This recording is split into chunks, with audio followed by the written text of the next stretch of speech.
सूरह क़मर रुकू नंबर 2।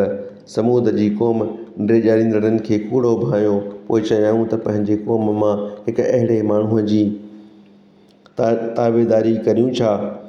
जे ईअं करियूं त बेशक असीं उन्हीअ महिल ज़रूरु गुमराहीअ ऐं चरियाईअ में हूंदासूं।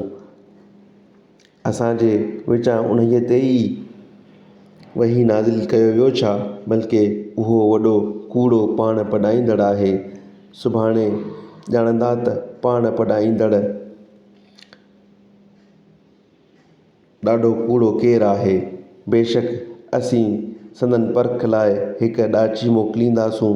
पोइ ए सालीह उन्हीअ जो मुंतज़िर रह ऐं सब्र कर ऐं खेनि ख़बरदार कर त संदन विच में पाणी विरहायल आहे। हर को पंहिंजे वारे ते हाज़िर थिए।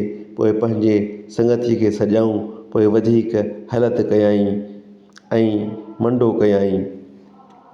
पोइ मुंहिंजो अज़ाब ऐं मुंहिंजा दड़का कहिड़ी तरह हुआ। बेशक असां हिक धकाउ मथनि मोकिलियो। पोइ भुते पेहर वांगुरु ढेर थी पिया। ऐं बेशक क़ुरान खे नसीहत वठण लाइ आसान कयो अथऊं। पोइ आहे को नसीहत वठण वारो? लूत जी क़ौम ॾेजारींदड़नि खे कूड़ो ॼातो।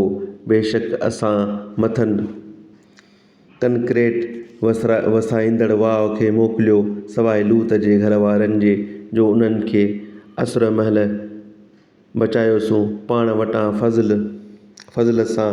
जंहिं शुक्रानो कयो तंहिंखे ईअं ई बदिलो ॾींदा आहियूं। ऐं बेशक लूत असांजे पकड़ण खां खेनि ॾेजारियो हुयो।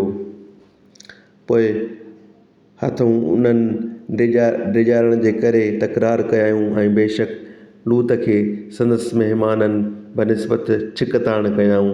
पोइ संदनि अखियुनि जी दीद खे विञायोसीं। पोइ चयोसीं त मुंहिंजो अज़ाब ऐं मुंहिंजा दड़का चखो।